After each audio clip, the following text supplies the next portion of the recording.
do families come together after they have come apart?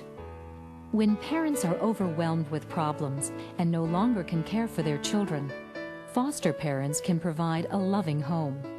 With the support of social workers, foster parents can extend their love to include the child's parents and help the family reunite. This extended family can be family forever. I never lost hope that I was going to be with my mother. I knew she was going to get me back. Everything was going downhill. We had no food. There was all kinds of people in and out through the house. I just needed that time to get myself back together again. I think maybe I got fortunate because I really wanted in my heart to do this, and they wanted me to accomplish this. That was the worst day of my life because I thought I wasn't going to never see him no more. But when I left, I didn't pick up. I knew within myself what I had to do, and I was going to get my child back. And with the Lord help, I have a year's clean now. I'm doing okay. I just take one day at a time. That's all I can do. But I come a long way, have a long way to go.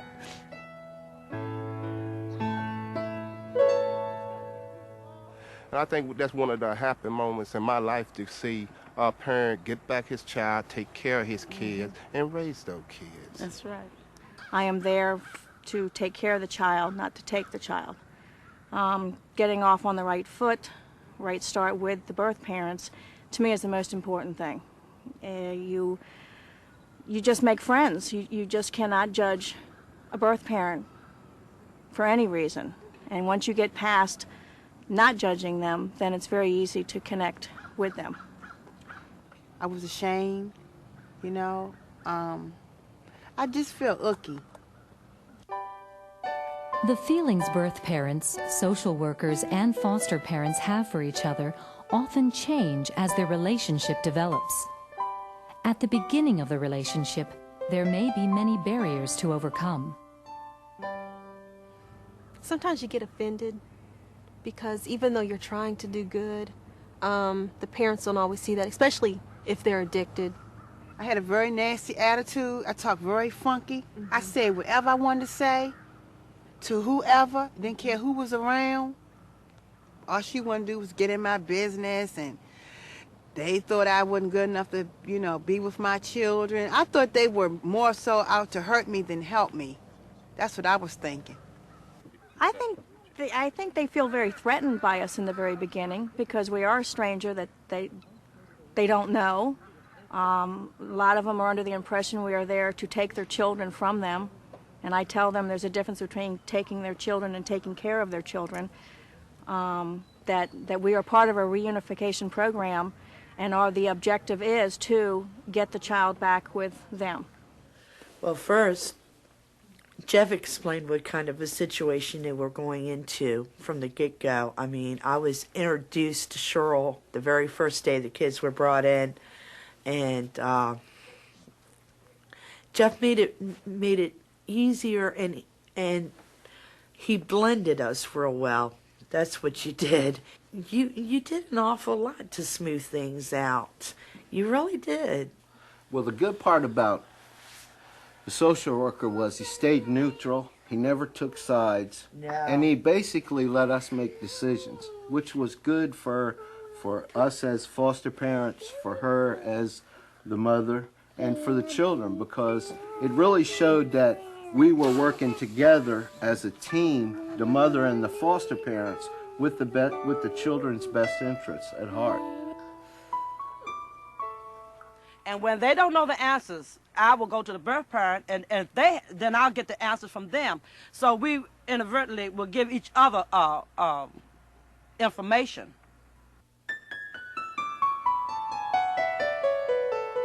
As the families and social workers develop feelings of trust and focus on strengths, stronger relationships develop. We all came together as team members, and we sat down and said, okay, what would be the best time for you? What would be the best time for the mom or for the foster parents? Sometimes they worked things out without my intervention. You know, they did it on their own. Well, after maybe about 5 months of him being in foster care, the Rosses being his foster parents, they would always just say, well, anytime you want to come up and visit your son, or if you want us to bring him to you. And then I came to accept it, that they were doing something for my family I couldn't do right now. Well, I usually like to start off with a nice big hug, you know, and let her know that I am there for her child. I am there to provide a loving environment for their child and encourage them to come as often as they possibly can, or I will drive to them.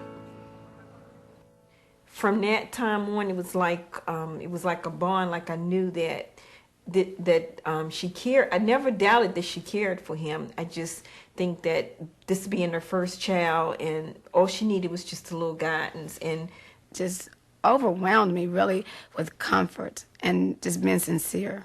That was really it. And you know, it just got to the point where I said, well, maybe I'll ask him one day if I could come back and just see my baby again. I said, I'm a little scared to ask him, but, you know, and he said, sure, just give us a call. And she made me feel like just because I was a recovering addict, I didn't have to be ashamed. I didn't have to walk with my head down and try to hide. She said, Sylvia, you want help? I'm going to help you. And she did. As Janine's talking, I'm saying, oh, I should feel jealous, because there are times where I may have been left out as a social worker, but they worked things out, and I didn't feel that way. Right, there were times where they didn't call, or they'll tell me later on, oh, this would happen, you know, we worked it out, and I felt good because I didn't have to be the bad person or the mediator. They were able to work things out, and I think that's what helped to make the relationship and the team. And try to push them in the right, and I try to see what is in them that's good, and I just push that and encourage that in them. Changes, and the first time I had hope was when I talked to Miss Pam. Yes, when I talked to Miss Pamela, that's when my hope started coming back, that maybe I will get her. She started talking to me about where she had been. She'd been through drug treatment already. And she wanted to know what she could do to get her child back home. Janine has her part as the birth mother. Carla and I have our part as being that support system to her that's outside of the agency. Not saying that Donna's a bad person, but sometimes you feel that you're more focused if you feel that you're a part of a family as opposed to just a part of a system. I think a big part of being a foster parent is to try to make the children feel like a part of your family. If they feel like they belong there and that you care for them, then it eases their minds, and it gives them a sense of being because you care for them. It took a lot of love and a lot of commitment on their part to heal us, because we were all wrecked. You know, and Joel took it the hardest because he was the oldest, and he had seen me fall.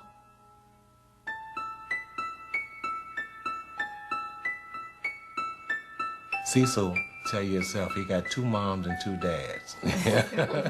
So she's just like part of our family. It's just something that just grow together, you know. I think sometimes just being there, if they call you and they have a specific problem or concern, just being able to talk it out, or even help them in a situation. And you have communication and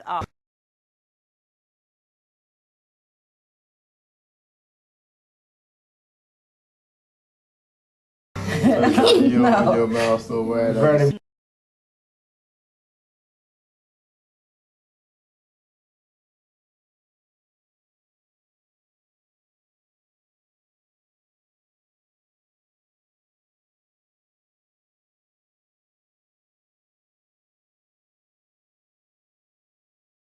you know, the other might pick up, or where one might not know, the other one will know. So it's a togetherness, and the key word is communication.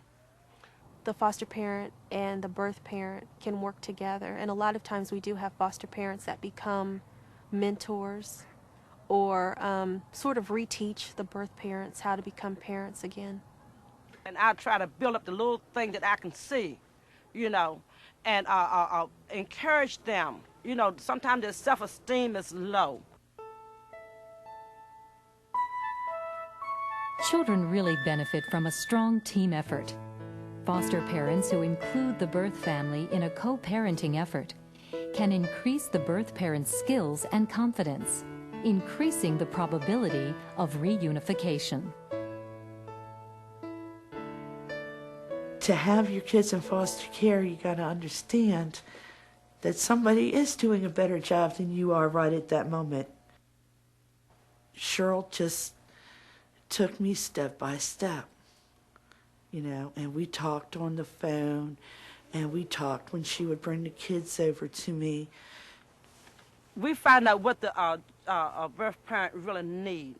Sometimes it's just learning how to mother a child. Sometimes they don't know how to set up appointments for children.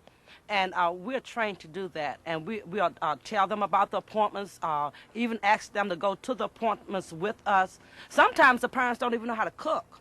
And we'll even give them little recipes, give them little shortcuts of how to set up programs to feed the children, you know, for the breakfast and lunch and little snacks and whatnot. And teach them how to play games with the little children. Because some of them don't have that motherly instinct. And we try to give that to them. Everybody go through things in their life, and everybody needs somebody to help them along the way. It wasn't like I was imposing or being disruptive with their family or anything. They just, whenever I just needed to be with my son, they were just always there. And it made a great difference in me getting back with my son because, you know, it wasn't like I was scared to talk to them about any concerns that I had or anything. It was just, we just worked everything out together, medical-wise, just as much as Christmas toys, anything. We just grew closer and closer, just like more like a mother and daughter relationship as opposed to just a foster mom, me being a foster mom and her being a birth mom.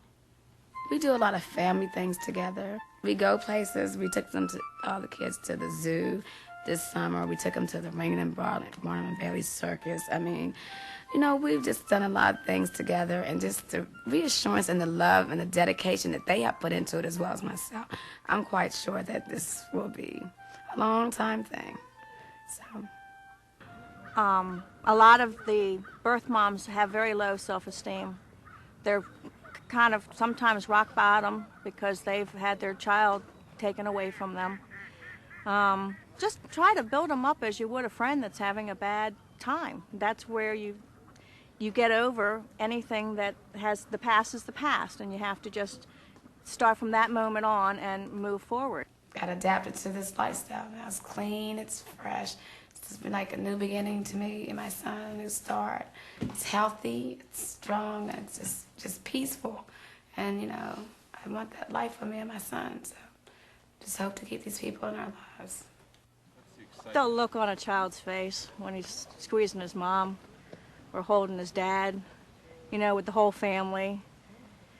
The deep breath the mother takes every time, you know, when they go up and that child grabs, it's just a deep, I got goosebumps. It's just an overwhelming feeling, and I feel very privileged and honored to see it, to be a part of it.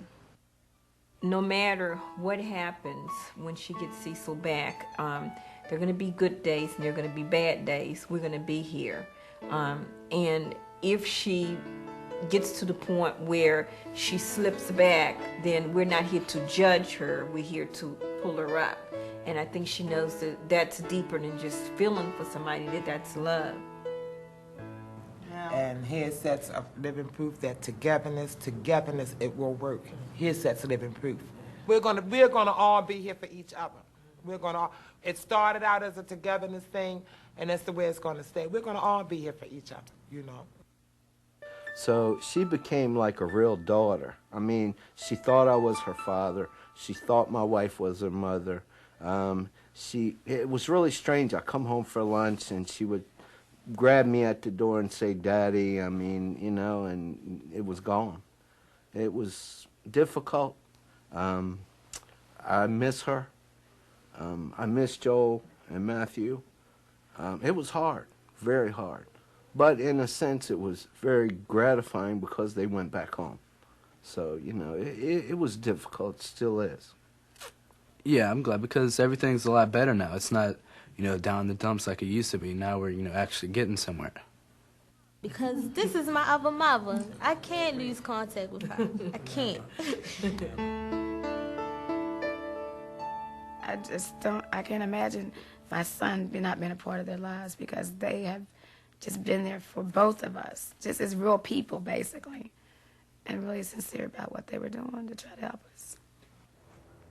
It's not all that bad having a social worker in your life. It's a blessing. It really is. It's a blessing to have a social worker. It is. Thank you. Because I love mine now. Thank you very much. See, that's the first time she's ever told me that. Oh my goodness, when you see a birth parent and a child reunited, it's just like you taking a test, that final test at school, and you aced it. Yes!